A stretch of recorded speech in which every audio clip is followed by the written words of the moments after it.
Well, hello and welcome to week 6 of our introduction to meditation. Thank you very much for joining. This is, well, those people who have been to my classes before know that I often like to say, this is the best week. Well, this really is the best week. This is what we've been building up to. And so the first 5 weeks is really just setting the stage for this week and next week, really. So I'm very excited and glad you could join. Thank you. But let's start just with a classic meditation. Get us warmed up if you like. So invite you to take your seat such that you're comfortable but alert, and invite you to take a nice deep breath in and let it all the way out. And once again, take a nice deep breath in, but this time hold it at the top for a moment. And this time let it out very slowly, releasing any tension you might be holding in your face, in your shoulders, in your body. And allow your breathing to return to normal. And just invite you to ever so gently just start to really pay attention to the sensation of your breathing.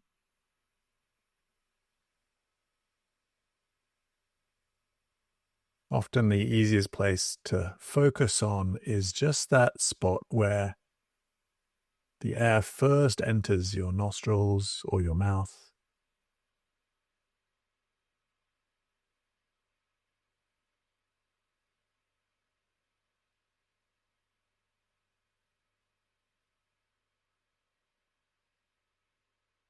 And just to remind you that we are letting go of everything that we carry around in our head,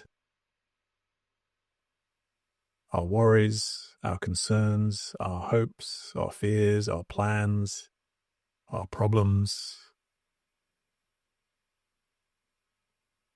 Just for the next 10 minutes or so, see if you can allow yourself to put all of that down and instead to do your best at being as fully present in this moment as you can. And of course, you will get distracted, as we all do. But see if you can keep bringing yourself back to this moment and to this breath you're having right now.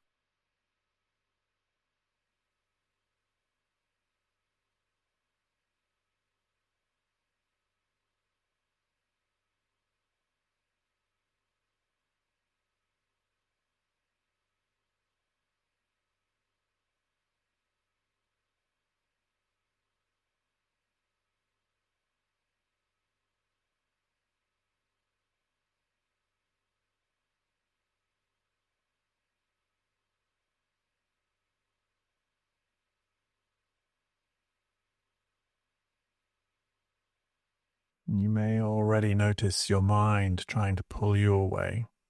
And that, of course, is completely normal. One of the things we're doing is becoming more familiar with our own mind. So see if you can avoid that trap of judging yourself or frustration at your distraction or even frustration at your own mind.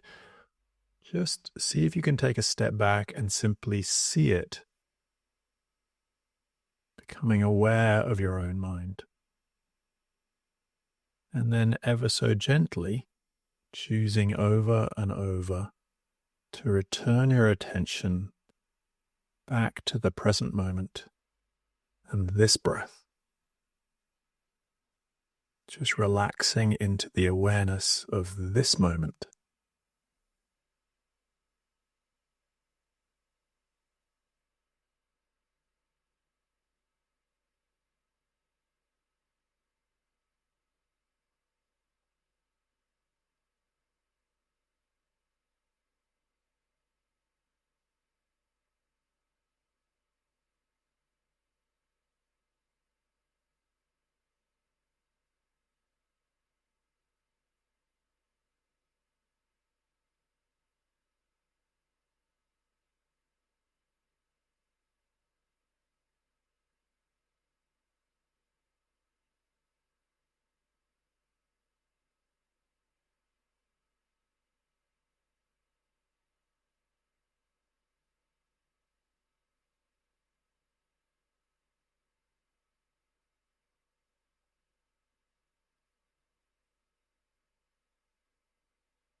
Just seeing if you can notice where your attention is.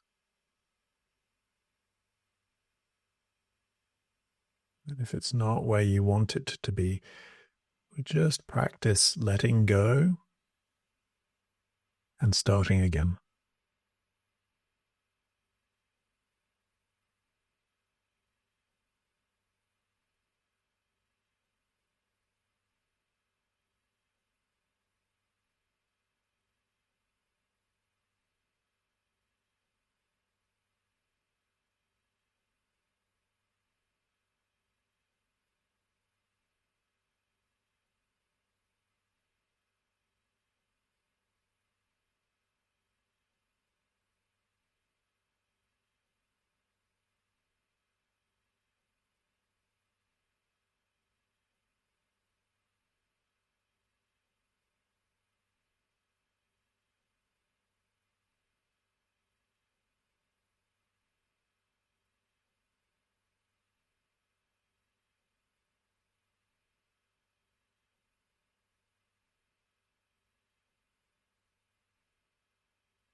Once again, just noticing where your attention is. And it really doesn't matter how many times you get distracted or how short a time you manage to stay present. See if you can just play this game of starting again as many times as you need.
For the last few minutes, see if you can once again just do your best at letting go of everything you carry around in your head and seeing if you can get as fully present just with the sensation of breathing.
Just invite you to take a deep breath in and let it all the way out. And very gently connecting yourself back into the room, perhaps seeing the different shapes and different colors around you, noticing your body when fully connected. Well, thank you for joining us. This is week 6. So, first 5 weeks, we looked at mindfulness meditation and also at mantra meditation. And I think they're incredibly important. But what my little experience over sort of 35 years of practicing this is those are important and useful and really helpful to lots of people. But this is the week when we look at a different meditation style, which is known as loving kindness, or more technically known as metta. And this is what I think is the difference that actually makes the difference. And I do think we need to have done mindfulness meditation, and we need to have looked at mantra meditation before we do this. So that's why we did this. But this is the bit that really makes the difference, in my opinion. And I say that piece, large part, one of my foibles is I'm a golfer, and always trying. Golfers live in this perpetual sort of hell world of constantly trying to get better, and every so once in a while we do, hit a good shot or something like that, and then that's the attraction that keeps us coming back. Anyway, I take lessons with this golf teacher. His name is Peter Arnott, and he teaches rank amateurs like me, but he also teaches professionals and tournament players and things like that. And he has this very interesting philosophy, which is that a lot of people will go to the driving range and they'll hit lots of golf balls, or they'll go to the putting green and they'll hit lots of putts. And he simply keeps coming back to this question. He said, is the difference you're making the difference you want it to make? And I think it's really valid in golf, but it's really valid in everything in life, is that we often try to improve things. And so we make a difference. In golf, we might go to the range a lot. We might hit a lot of golf balls, or you might take a lesson, or you think, oh, I really want to hit this type of shot.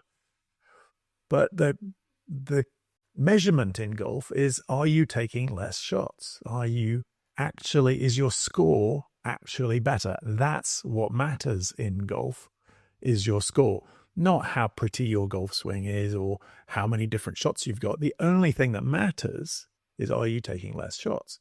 And so he's always trying to get you to notice if the difference you're making is the difference you need. Is it making the difference you want? And I think in meditation, well, I will argue that meditation in general is a difference that makes the difference. It's the difference that improves the quality of our life, no matter what type of meditation, I think, because our minds are out of control and it helps us get more understanding about that. And then there is loving kindness, which in my experience is it's a whole different game. And I come to this somewhat reluctantly. I first started meditating, I think like most people, I just wanted to feel a bit better and started meditating, and it seems to work. You feel a bit better, and then you start to get attracted to some of the other aspects of meditation, such as, better clarity, better emotional balance. You might start to have lots of interesting experiences in consciousness during meditation. So there are other things that can become attractive. But I remember we had a meditation teacher, and a little bit like I tried to give us a broad range of different meditation techniques and styles. And at some point it became time to study this thing that we're looking at this week called loving kindness. And I remember we were given a book assignment and we had to write an essay on it. And somewhere here on my bookshelf, I still have a copy of that essay. So I know from back in 1995 that I read that book. And if I read the essay, it makes sense. It reads as though I actually took it in. But I know that I just wasn't that interested. I always thought, loving kindness and compassion, I thought, oh, that's nice. I'm glad people do that. It's really nice. And I think I was probably like a lot of people in society, where we think, love, that's a nice to have. It's not that important, but it's a nice to have. I mean, it would be nice if people were a bit nicer. And I think I just didn't really understand what the power of it was. And it wasn't until I was on a retreat. There's a retreat that happens more or less every year, I think, in Barre, Massachusetts. And it's run by this woman called Sharon Salzberg. And she's sort of the queen of loving kindness. One of her most famous books is just called Loving Kindness. And it's one of these retreats that nobody can ever get onto. There's only 100 places and about 1,000 people apply to try and get on this thing. And I was just on a waiting list every year to try and get on. And then one year, I don't know why, but suddenly I get this email saying, oh yeah, you're in. And I was like, well, I don't really want to go. Loving kindness thing. It all felt a bit sort of kumbaya and squishy. But, it's also a tremendous privilege to go and try and sit with this master or whatever the female equivalent of that is, but with Sharon Salzberg and learn about this loving kindness and to be able to say, oh yeah, I was on retreat with Sharon Salzberg. And it seemed a good idea. So I go along and I'm listening and I'm trying to do the practices and I'm really not that bought in until about day 3 or day 4. And we're meditating 12, 14 hours a day doing these various different loving kindness practices. And I suddenly realized that this loving kindness and compassion thing is not what I thought it was. I thought it was nice. And I thought it was about being a bit nicer to ourselves and to other people and a bit kinder or something like that. And then I discovered that this is alchemy. This, in ancient times, there was this art of alchemy where people tried to turn lead into gold. And they tried everything. And guess what? It doesn't work. You can't do it. But this is the spiritual alchemy or psychological alchemy, if you prefer, where there is a way in which to take our different darker sides of ourselves, shadow sides of ourselves, the bits where we beat ourselves up or we are selfish or we are judgmental, things that are very easy to do in consciousness, very easy as human beings. It's very human to be judgmental and to beat ourselves up and to complain a lot and to look at the negative and to see what's wrong with people and with ourselves rather than what's right with people and what's right with ourselves. And so that's the natural tendency. And of course, in things like mindfulness meditation or even mantra meditation, we might get a little bit more insight into that. We might be able to see ourselves doing that. But the holy grail in psychology is, how do you actually change somebody? How do you get somebody to change their behavior or the narrative in their head? How do you actually get that to change? And it's difficult. And there are no quick fixes. Also, I thought, until I discovered that these simple practices that we're going to look at tonight, these are spiritual and psychological alchemy, where you do this for a while and all of a sudden you discover that your way of living, the way you look at the world, the way you treat yourself as well as others, but primarily the way you treat yourself and see yourself in your life and in your world is going to change. And that fundamental change changes absolutely everything. So this, I really believe, this is the difference that makes the difference. And it feels a bit silly. I mean, throughout time, all of the great sages, all of the great spiritual masters from every different tradition, so whether it was religious, spiritual, or ethical traditions, have all talked about this thing called love. But somehow in our modern society, we seem to have deprioritized it or forgotten it, or we've got focused on all our material and scientific and computer technologies that offer this idea that they're going to solve our problems, that they will make us happier. And what I'd suggest is that the ancient sages and the ancient wisdom and the ancient traditions still have as much validity now, or maybe even, as I'll talk a bit later, maybe they even have more validity today than they ever have done before. So that's me on my soapbox about what we're going to be doing and how excited I am about this. So let's actually get into it. So the main practice I want us to do tonight, and we'll do, hopefully we'll have time to do 3 of these, is this classic loving kindness practice. There are 5 stages to this practice. And essentially what we're going to do is we're going to bring to mind 5 different people. We're going to start with the person that is easiest for you to love. So the person that's easiest for you to wish well for. So that might be a spouse, a parent, a child, a friend. It can be your dog. Whatever is easiest for you to open your heart towards. The second person we're going to do is, for many people, the hardest one of this exercise. And that is, we want you to then bring yourself to mind and to send yourself that same level of kindness, generosity, and love. Then stage 3, what we call the neutral person. So the neutral person is essentially somebody that you don't know very well. There might be somebody in your neighborhood. It might be the postman. It might be somebody that serves you, that you see at the supermarket, or it serves you at a restaurant or something like that. Just somebody who you are aware of, but you don't really know them. You don't know whether you like them. You don't know whether you don't like them. You don't know if they're a good person. You don't know if they're a bad person. You don't know if they are worthy of your love. But we're just going to practice sending them all of the best wishes you possibly can. And it's just as a practice. It's for your benefit, not for theirs. But we're just trying to stretch ourselves a little bit. And so finding somebody that we don't really know and seeing if we can just love them anyway.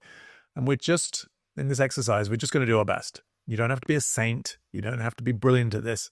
You just have to make a little bit of effort and really find out what your boundary is. What can you do? And where do you get stopped? And that's fine. We don't try and push it. But finding the boundary is quite an interesting place to go.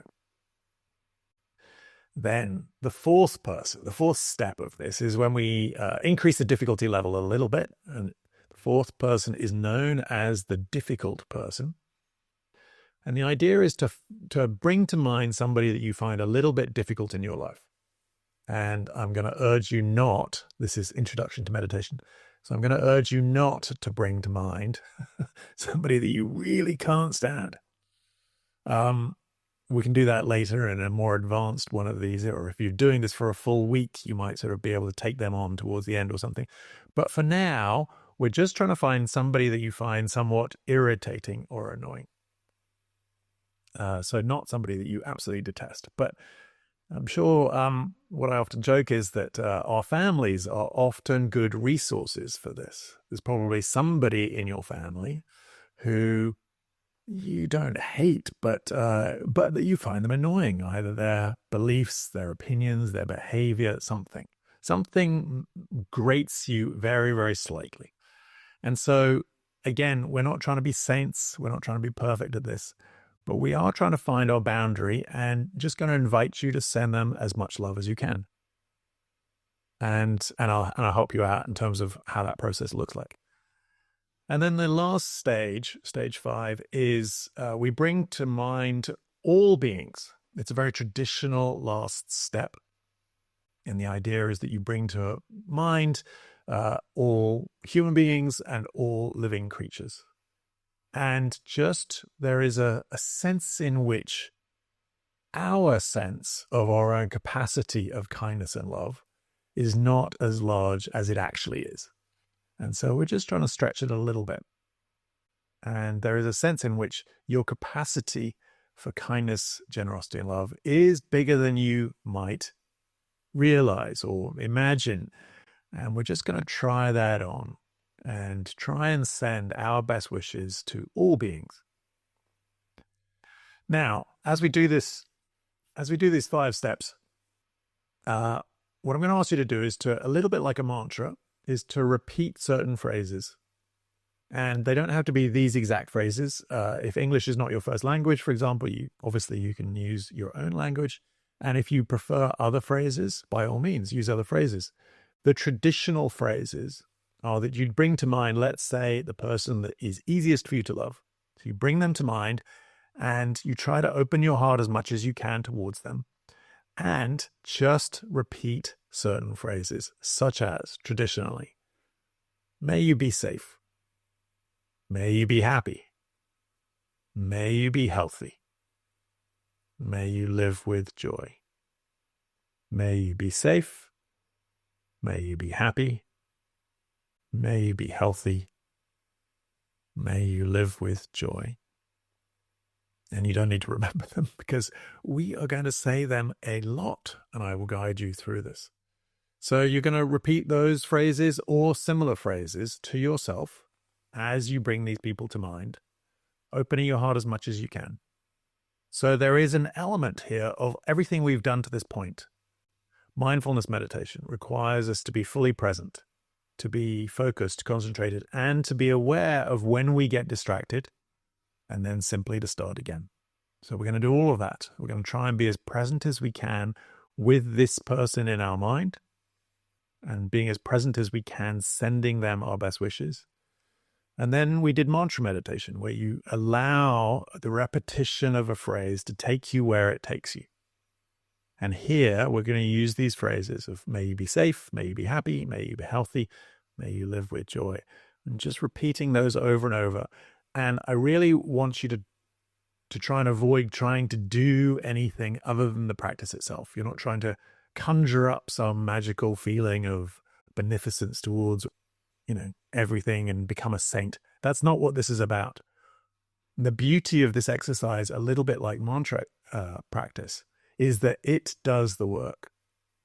At least that's been my experience, and it's the experience of millions of people for thousands of years, is if you simply just do the exercise, something interesting happens.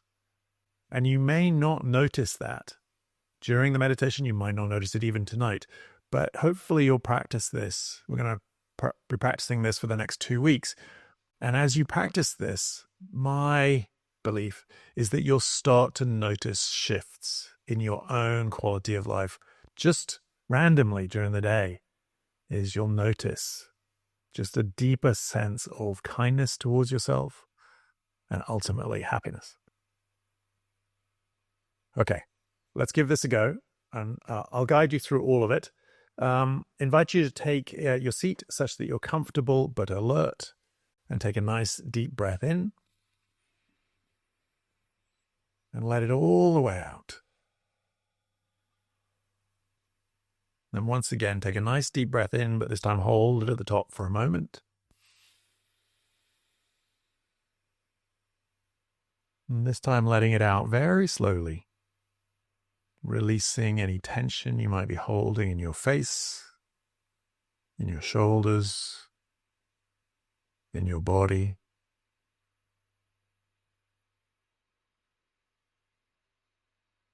And just invite you to just try to get centered, letting everything go. Don't worry too much about this exercise. I'm going to guide you through all of it. So just start by centering yourself on your breathing.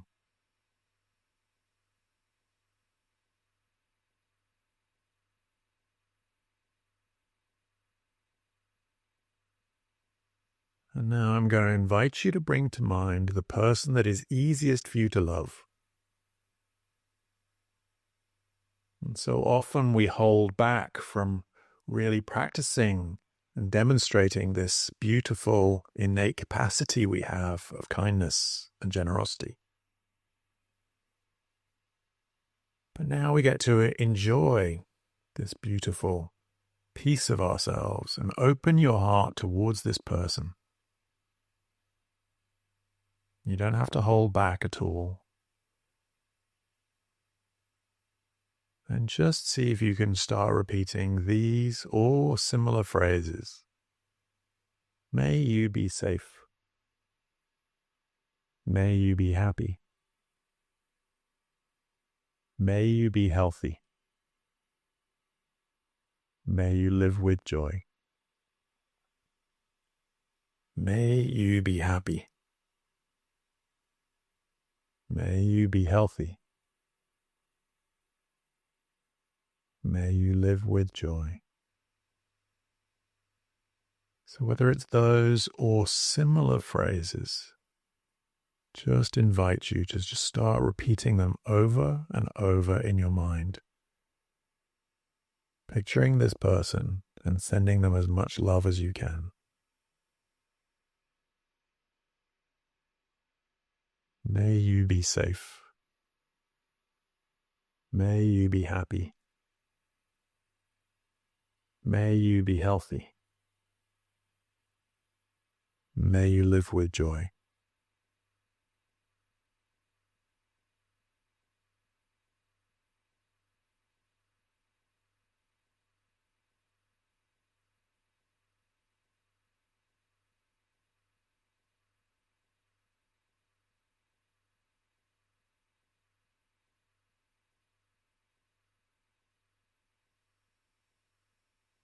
So often we hold back with our love as if it's a limited commodity.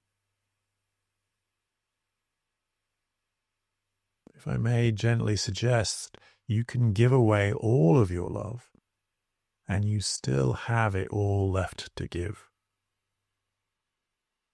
So see if you're holding back a little bit and see if you can just open your heart a little bit more. May you be safe. May you be happy. May you be healthy. May you live with joy.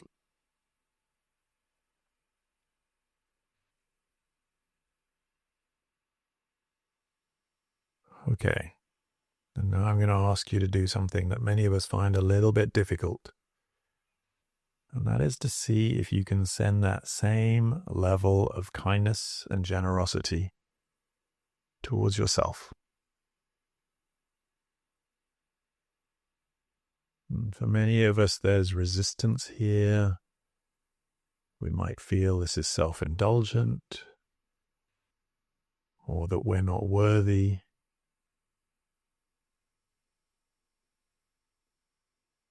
And if you notice that resistance, know that you are in good company. Many of us have this difficulty, but just do your best, recognizing that, of course, you are flawed, like every other human being. And you are absolutely as worthy of love as every other human being. And if you feel this is self-indulgent, I'm just going to ask you to try this on. In my experience, this is really the piece that if you can change your relationship with yourself, demonstrating more kindness and generosity to yourself, everything else changes. That it's with ourself we start.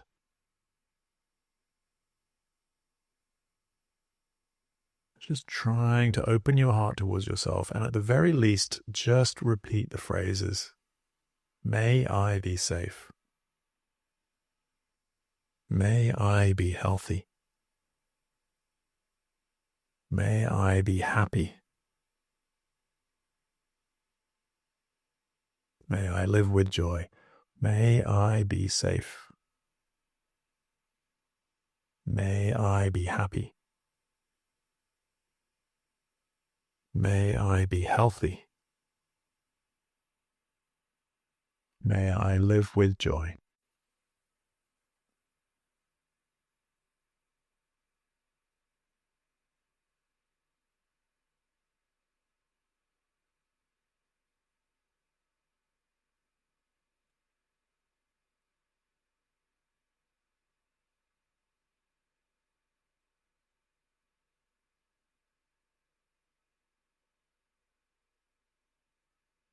May I be safe.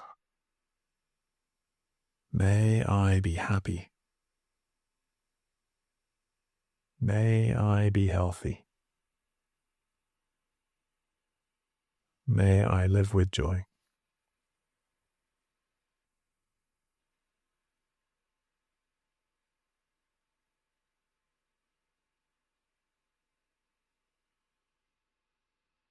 Okay. So now let's try to bring to mind what we call a neutral person. Somebody in your life, but you don't really know them well.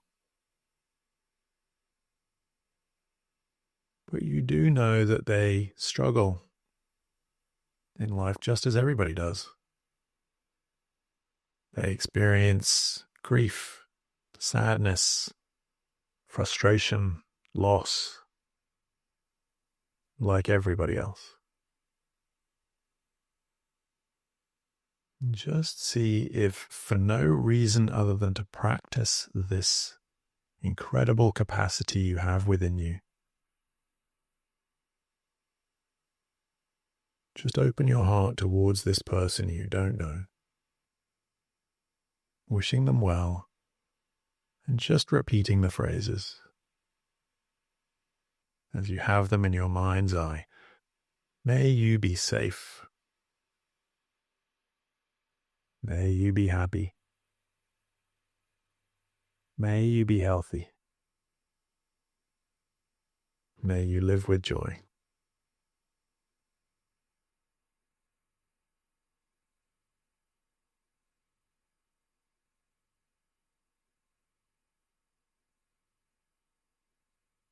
May you be safe.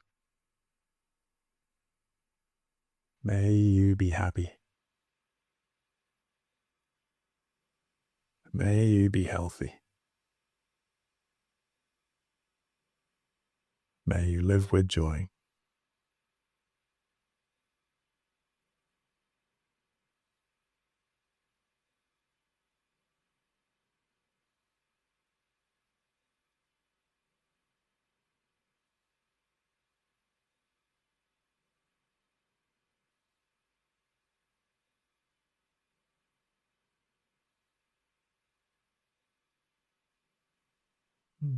Okay, so for the next stage, we're going to raise the difficulty level a little bit. And again, just do your best and just stick at it. We're not asking you to become a saint. Just find the edge that you can do. So bringing to mind the difficult person,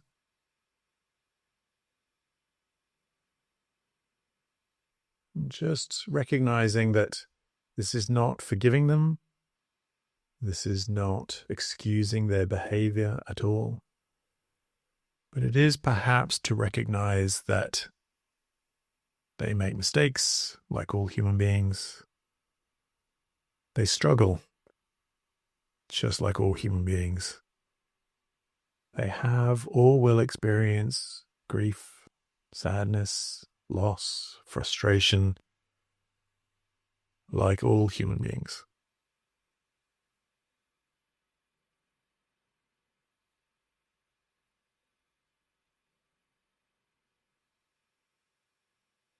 Just do your best to open your heart as much as you can towards them. And at the very least, just try repeating the phrases with them in your mind's eye.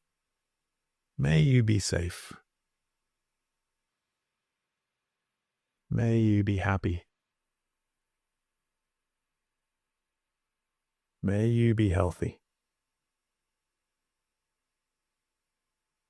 May you live with joy. May you be safe. May you be happy.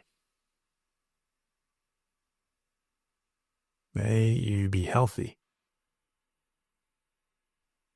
May you live with joy.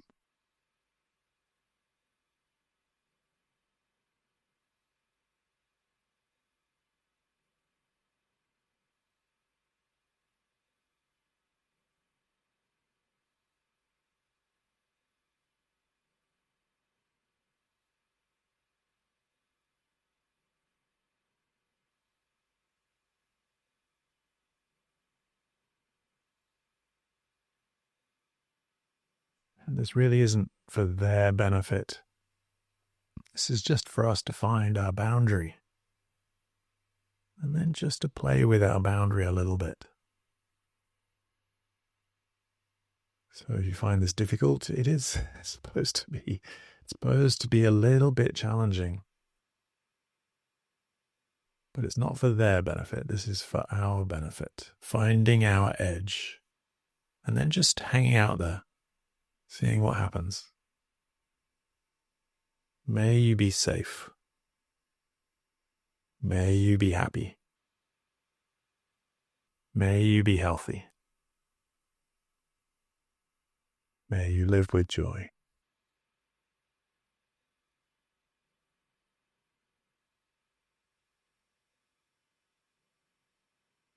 And then very traditionally, the last part of the exercise is to bring to mind all beings and to wish all beings well. So I like to picture myself out in space, looking back at this beautiful blue planet we exist on. Just imagining the billions of people, trillions of animals, all trying to do their best.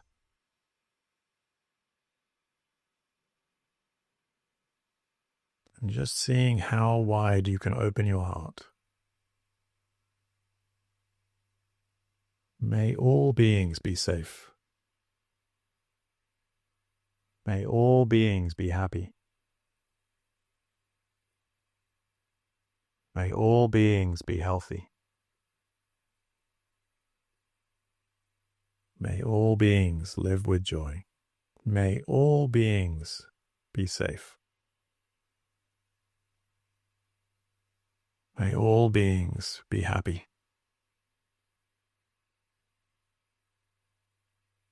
May all beings be healthy. May all beings live with joy.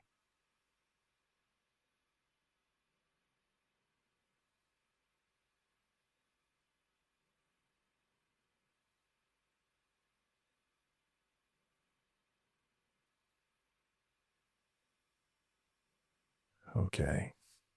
Thank you very much. So just going to invite you to take a deep breath in. Let it all the way out. Very gently, just opening your eyes, connecting yourself back into your room, noticing different colors, different shapes. So thank you for joining me in that. So it does seem a bit odd to me that it took me so long to get here, given so much in our culture has talked about love and the importance. But as I said, I mean, I think in our society we've deprioritized it, perhaps as a nice to have, instead of as a really important priority. And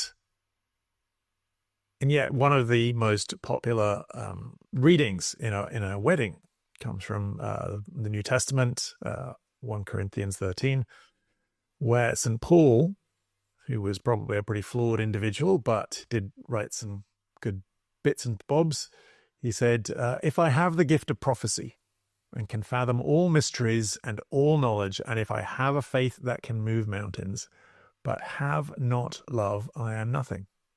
If I give all I possess to the poor and surrender my body to the flames, but have not love, I gain nothing. And I think there's this sense in which, yes, love's a nice to have. You know, love doesn't pay the bills. Yeah, I get it. But you can pay all of your bills. If you have not love, then you have nothing. Love doesn't pay the bills, but love makes paying the bills worthwhile. Anyway, that's my take on it. And it's universal across all religious, spiritual, ethical traditions. Everybody's talked about it, and it supersedes all of those.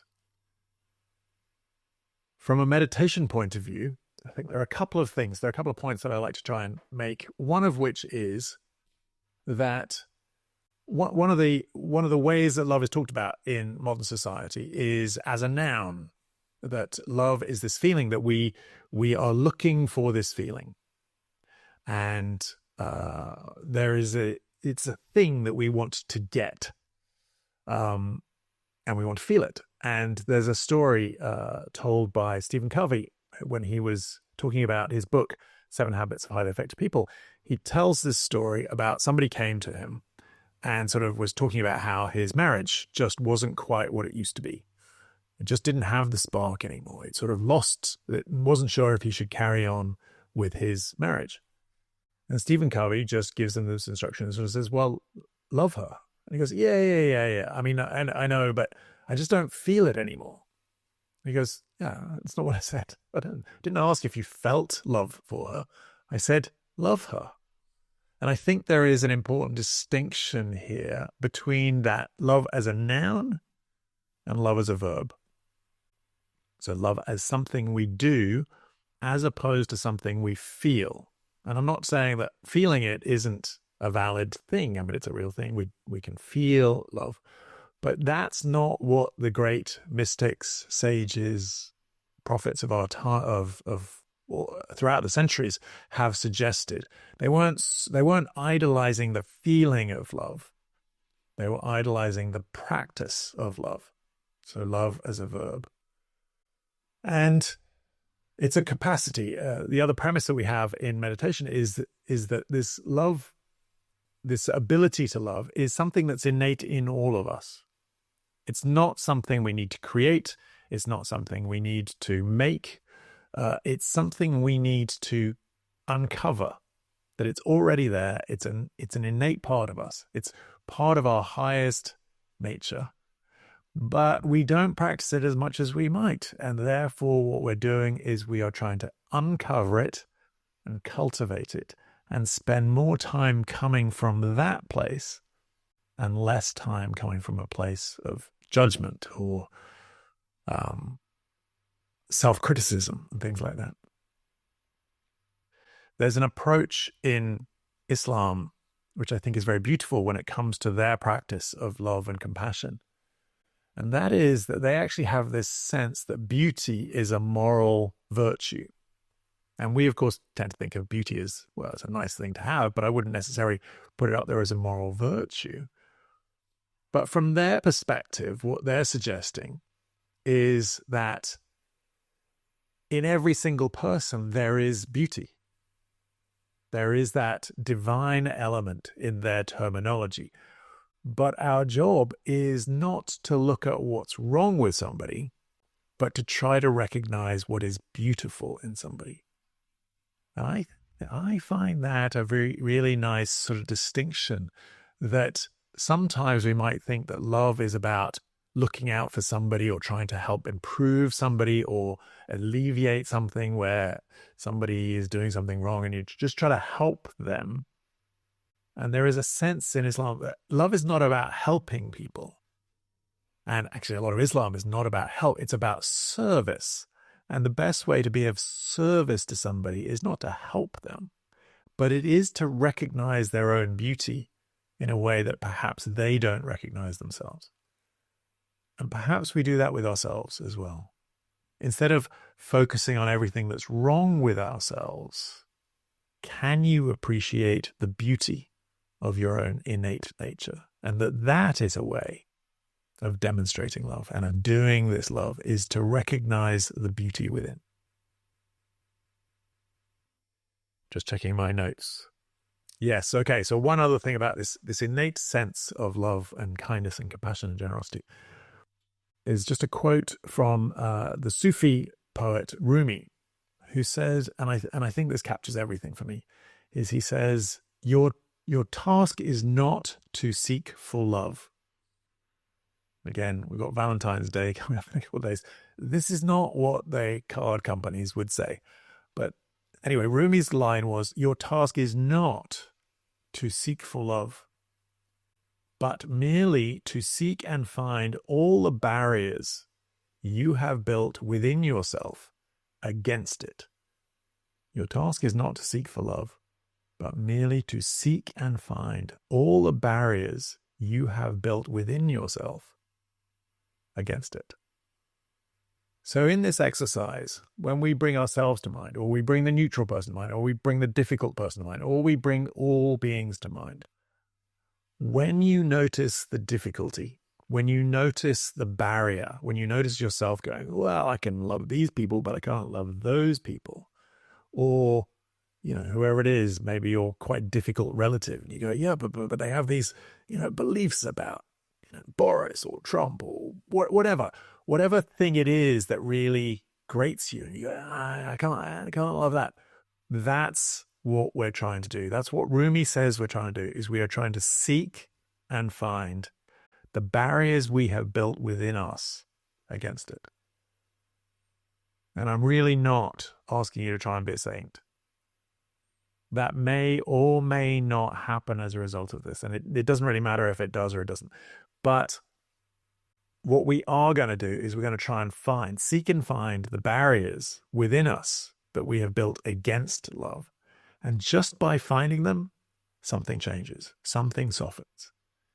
And it's really not for their benefit. They're not going to benefit one way or the other. If you send them all this love, it doesn't help them. But it does help you. That's my experience. Well, that's the experience of millions of people who practice this as well. So when you find that barrier where you just go, oh, yeah, but I can't, come on, this is too hard. That's okay. You're in exactly the right place when that happens. When you find that, oh, I can't do this, that's where we're going to want to hang out. That's your barrier. You have sought it, you have found it, and then just stay there. I'm not going to ask you to try and get rid of it. I'm not going to try and overcome it. Just stay with the exercise. Keep repeating the phrases. And then just see what happens. And my experience over time, what you notice is these barriers that you have, they're not quite as fixed as you might think.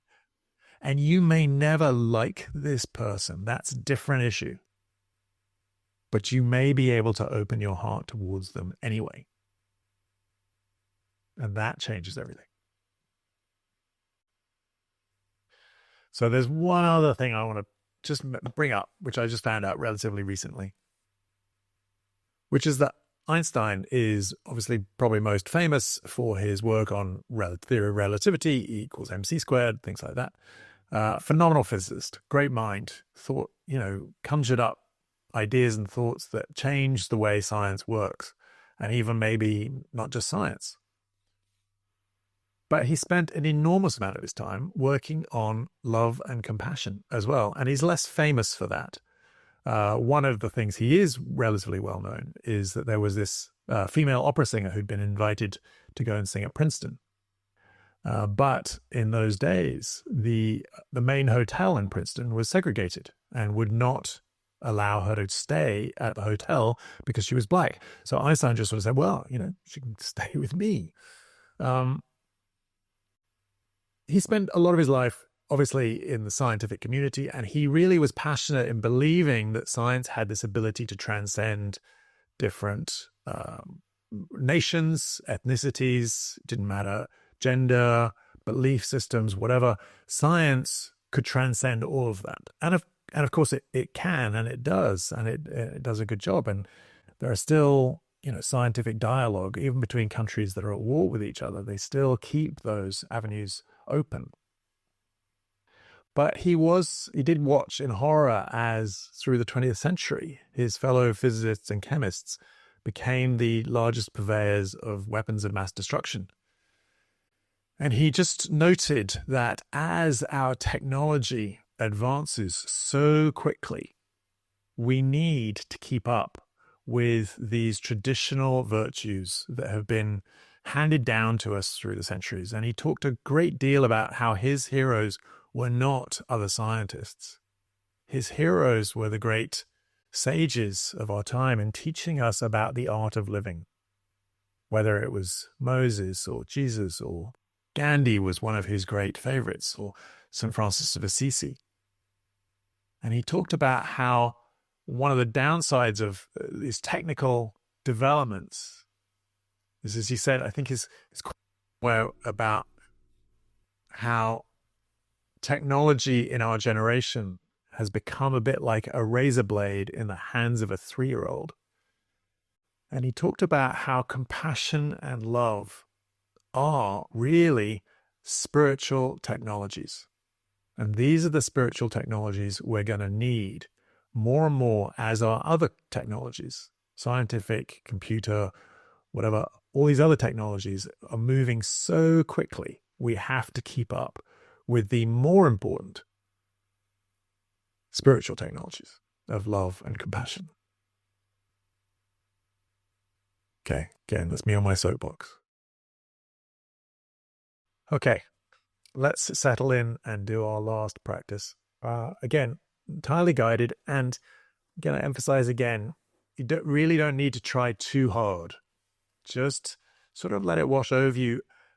And if you can, this capacity you have, this natural attribute you have of kindness and generosity, which you know you have, and you probably also, if you're anything like me, can also admit you don't practice it maybe as much as you could. It's a beautiful part of ourselves. It feels fantastic to exercise this piece of ourselves. So see if you can just enjoy that you have this beautiful essence within you, this beautiful ability within you, this beautiful capacity for kindness, generosity, and love. See if you can enjoy it. Just let it out, this beautiful piece of yourself. Let it out as much as you can. Okay. So take your seat such that you're comfortable but alert. Take a nice deep breath in. And let it all the way out. Once again, take a nice deep breath in, but this time hold it at the top for a moment.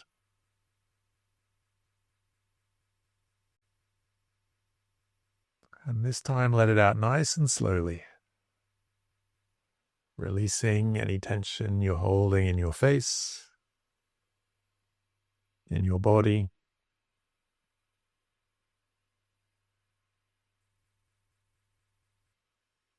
And then allow your breathing to return to normal.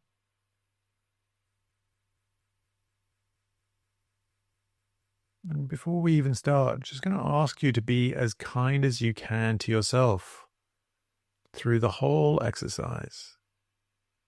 See if you can avoid, as much as possible, judging yourself, giving yourself a hard time. What if you are doing this perfectly, however it looks? What if you're doing it exactly right? And where you find it difficult, you're supposed to find it difficult. That's fine. And just keep going. To start with, just invite you to bring to mind the person that's easiest for you to love. Opening your heart as wide as you can.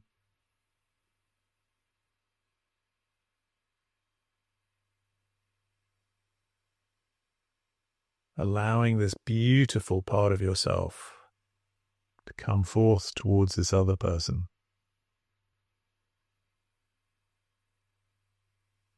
Let that feeling flood you from the tips of your toes to the top of your head. As you send it out towards this person, just start repeating the phrases in your own mind. May you be safe. May you be happy. May you be healthy. May you live with joy. Those or similar phrases, over and over.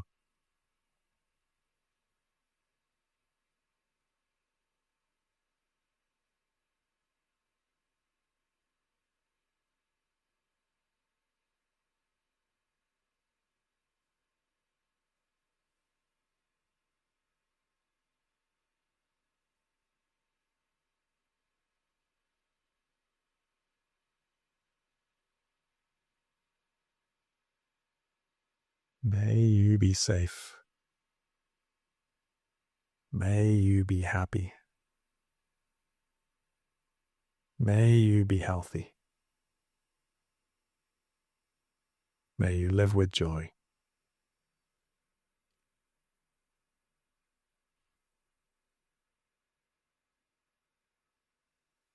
And then seeing if you can just turn that towards yourself.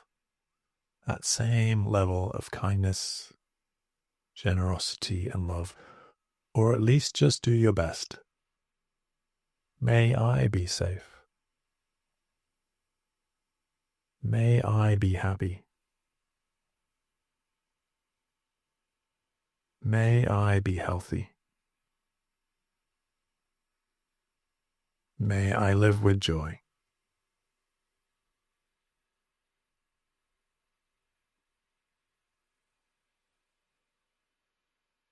May I be safe. May I be happy.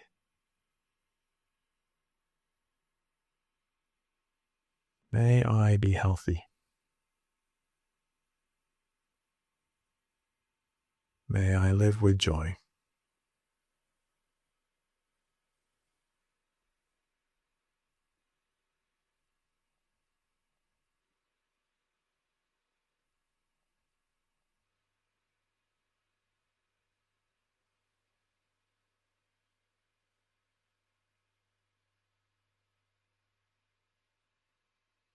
Then seeing if you can bring to mind the neutral person.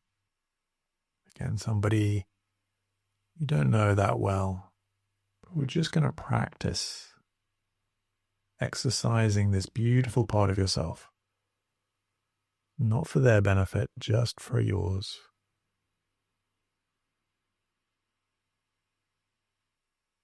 Picturing them, recognizing they struggle just like every other human being. See if you can open your heart towards them, wishing them well. May you be safe. May you be happy. May you be healthy. May you live with joy.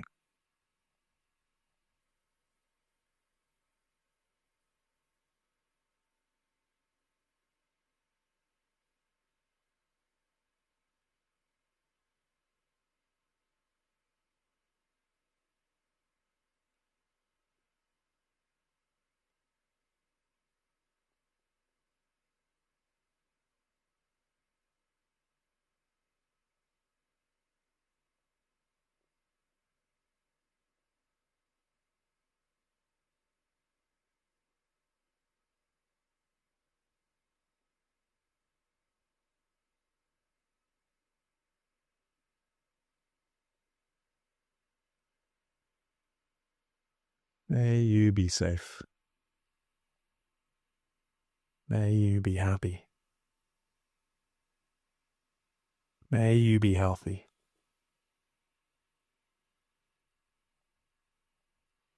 May you live with joy. Moving on to the challenging part and our difficult person. Again, remembering part of this exercise is about seeking and finding our barriers. Don't try too hard to be a saint or judge yourself because you can't do this. Just do what you can, and at the very least, just repeat the phrases. So bringing this difficult person to mind, recognizing that they struggle just like every human. Yes, they are flawed, as are we all. And this is not for their benefit. This is very much for our benefit, to stretch ourselves a little bit. Bringing them to mind and opening your heart as much as you can, and just repeat the phrases.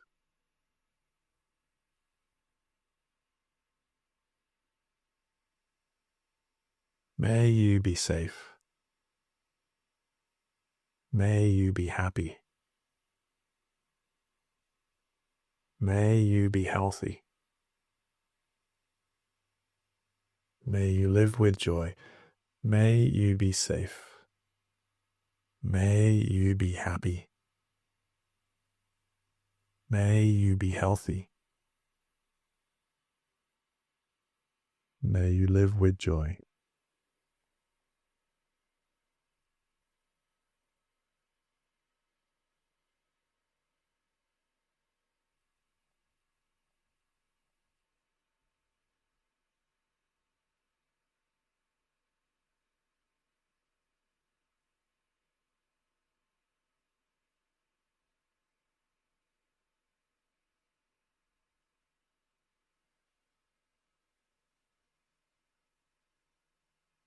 Okay. And for the last piece, just do your best to open your heart as wide as you can. Premise in this exercise is you have an extraordinary amount more capacity for this than you might possibly believe. And so we just get a flavor for that and get a taste of that by opening our hearts as wide as we can towards all beings. I'm not trying to be too realistic or rational about this. It's not about whether this is possible. It's about whether we can wish for it. It is the intention that is so powerful. So may all beings be safe. May all beings be happy. May all beings be healthy. May all beings live with joy. May all beings be safe. May all beings be happy.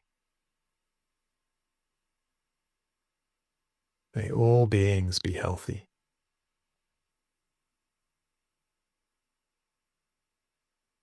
May all beings live with joy.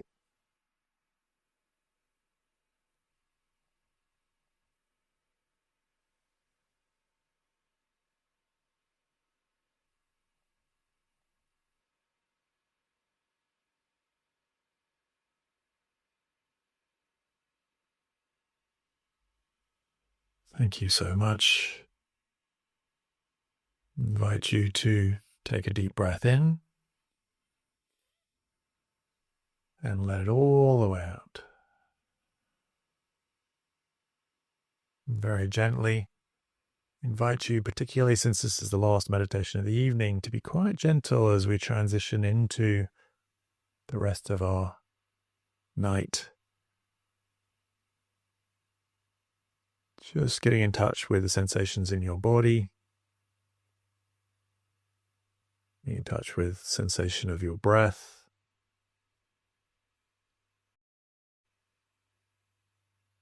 And then perhaps opening your eyes, connecting yourself back into your room, noticing different shapes, different colors.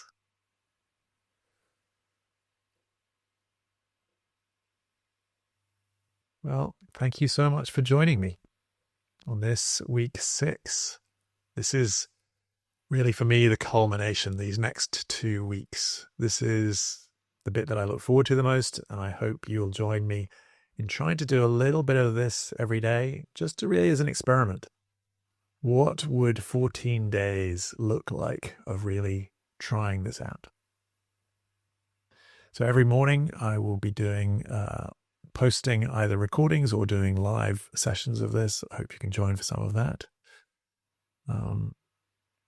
In the meantime, thank you so much for joining. May you be safe. May you be happy. May you be healthy. May your week be filled with joy. Thank you all for your company, for your presence, and have a great week.